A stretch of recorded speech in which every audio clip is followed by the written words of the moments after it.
All right, we're back, and you can see that after we let it rest for a while, the ball that was has now flattened. What happened, what we were doing was mixing the dry bits in with the wet bits, and it formed like a nice elastic ball. We started building the gluten. That's what we did last time. By letting it sit, the gluten started to relax, and now it's time to build it again. So what we're gonna do is, this is called stretch and folds. There's a whole bunch of different ways that you can do it. Before I say that, I want to make sure you know that this part is optional. The recipe book that I use does not call for stretch and folds. A lot of times I don't do it. I will just put the dough together, do that last step where I make the ball, and then put it to bed for the night. I'll just leave it on the counter. I'll go to bed. I'll wake up in the morning, and I will then put the loaf together.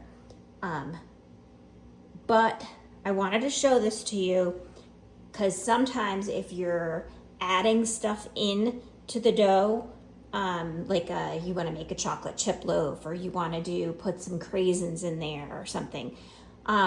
You want your dough, your bread, to have more structure. Meaning you want the gluten to be holding, the strands of gluten to be longer. So that's why you would do stretch and folds. Or if you have, I don't know, there's a whole bunch of different reasons, but I don't want to go on too long. So get your hands wet and then just go in from the sides.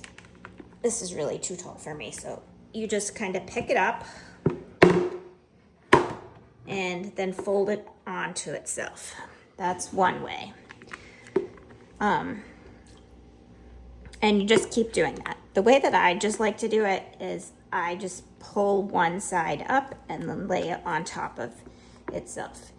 And it's supposed to be kind of a gentle thing. You don't want to be tearing it. You just kind of want to pull it. And you see that after I do it a few times, the dough becomes harder to handle. It becomes stiffer, and that's exactly what you want. So I'm just letting it, the gravity of it, pull the big bulk of dough down. And then, see, now it's getting much stiffer. I'll probably be able to do one more. Look at that. And then I put the lid back on. And then I will let it rest for about 15 minutes or so, and then I can come back and do that again. Some recipes, some bakers call for 4 sets of stretch and folds. As I said, sometimes I don't do it at all. If I have time, like I do tonight, it's only about 6 o'clock. I have time. I can do 4 sets of stretch and folds before I let it do its bulk rise. But you know what? Do what you want.